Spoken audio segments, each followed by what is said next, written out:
Hello and welcome to the Energy Connect studio at COP28. I'm delighted to be joined in the studio by Andrew Hedges, partner at Baker McKenzie. Andrew, thank you so much for joining me. Thank you. Pleasure. So in your view, how important will hydrogen and CCS be for helping to accelerate the energy transition? Very. I think that we've spent a lot of time since the Paris Agreement talking about global targets, talking about commitments, but now it's the real tough stuff of how do you actually deliver that? And it is starting to become very clear that if we're going to hit our targets, we do need capture and we do need fundamental energy transition through new low carbon gases such as hydrogen.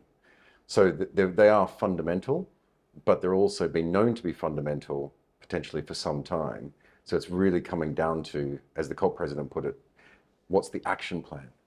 Yeah, and obviously growing them sufficiently is probably going to be one of the keys. Scaling up either hydrogen or CCS is going to be, vital. Absolutely. Like if you look at, I've worked in wind and solar much of my career. Got the grey hair. That career's been some decades. Where suddenly we're taking another technology, say green hydrogen, and say, actually, we need this technology. We need it to be deployed at scale. And by the way, we need it by 2030. Whereas normally you would say, well, 2040 is a sensible timeline for fundamental transition of industry.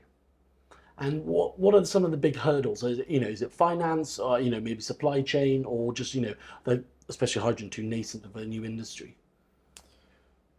Yes, it's a mix, really. To just take a sort of a case study, if you will. So I'm working on a series of green hydrogen projects in Europe, and our clients are companies that have committed to net zero under SBTi. They've already done a lot on renewable electricity, and now they're saying, okay, we want to move away from gas. Now they're doing the deals. They have to be the anchor off-taker for 10 to 15 years from a new build green hydrogen facility that's being developed for them. They need to change over their entire sort of boiler system or use of gas within it. That's new technology for them, and it's also new technology for the supplier. So within all of that, there's a lot of risk that they have to get comfortable with. They then have to sort of document all of that, and then finally, they've got to get it through their board. And the board is rightly focused on their core business. Their core business is manufacturing and maintaining profits and maintaining consumer satisfaction. So you need to do all this, but do it in a manner in which it can still be accepted as a sensible risk decision for boards and directors and investment committees. So if you just widen that out as a case study, then you say, if we're going to change across sectors, we need to happen this here and here and here and here and sort of multiple times. So I think the challenge for government, if they want to move quickly by 2030, say, is how do we make it easier for those boards? How do we make it easier for a whole cluster to move? And there are solutions to that, but it often takes commitment and it takes money. Yes, and in that sort of commitment, where does COP28 come in? How can it sort of propel these new technologies and sectors? And I think we've heard more about these areas. Do you think it can bring some extra action or urgency? I think COP28 can work, well, all COPs can work on sort of two levels. There's that macro level of ensuring there is a clear enough direction of travel that governments, industry, everyone believes that this is the right path and we're not stepping back, or that making large capital decisions about the technology base of my industry is a sensible one. But then more widely, COP operates almost as the moment where people come together to announce things that have been perhaps worked on all year. So there's always really interesting initiatives. There's been, if we sort of move from on hydrogen, there is the joint declaration, hopefully, that's come through, which is around certification. Quite a boring topic. Some of the audience might say, hydrogen certification, do I need to know about that? But it is quite critical to how we measure what is a proper green hydrogen or blue hydrogen solution. How do we then allow for, say, Malaysia to be producing green ammonia for the South Korean market? How do you certify it's good enough to not only meet South Korea's requirements, but a sort of a more global system.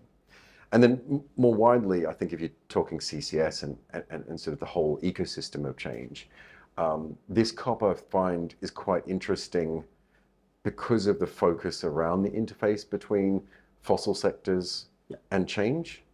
I know that's controversial at times, but there's been a lot of announcements around energy transition credits, or how do countries and companies put finance into actually rewarding a country, say in Asia or elsewhere, to move away from coal or to fundamentally change. And those types of initiatives, I think, are quite important for that sector-wide, very expensive, technology-driven change, as opposed to just saving forests, as another example.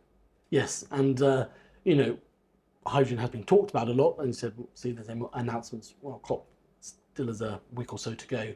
But what regions and markets are you seeing that are either really looking at hydrogen or actually a bit further ahead, or really trying to go ahead with projects, not just maybe pilots? Europe has got some staggeringly large targets of what it wants to hit by 2030. I think you can take those with a grain of salt, but then the question becomes, how do the member states and UK, post-Brexit, so it's not EU, but it's still very committed. There is clearly a sort of a competition between European countries of who can take a objective and turn it into real support that will drive. So I think Germany's going to be a leader in that. Spain is also quite interesting. If you move outside of Europe, in Asia, it's really South Korea is quite interesting. Japan is interesting, both around sort of perhaps more blue ammonia or green ammonia for, say, the generation sector. And then the US, if the Inflation Reduction Act stays in, presidential elections dependent, there is just a lot of tax credits available to drive change, particularly perhaps more in the CCS sector, as well as hydrogen. Yeah, and that, well, I was going to go on to CCS, again, all of the growth markets there. I mean, it's not a new technology, but you'll certainly hear more about it. It needs to be scaled up. Absolutely. It's not hard. It's not easy. I'm working on or our business is working on a couple of large carbon capture projects in the UK at the moment. And they are big projects. I know that's stating the obvious, and maybe I'm just revealing myself as a lawyer here, but the footprint of a significant capture plant using existing technology is often a similar footprint of the plant that it's capturing from. So carbon capture, I think, is necessary, but it does really need to be thought through in terms of that cluster approach to an industrial base. The commitment to the entire ecosystem is quite significant. But on the flip side, it's like, I guess if I'm using old terminology, Victorian engineering in England. It feels like one of those ones that the countries that just make the present day commitment to the investment are creating value over the next 20, 30 years. Yeah, no, that's really interesting, and I wish you all the best. Great. Thanks for the time. Appreciate it. Thanks everyone for watching, and I look forward to bringing you more studio interviews from COP28 soon.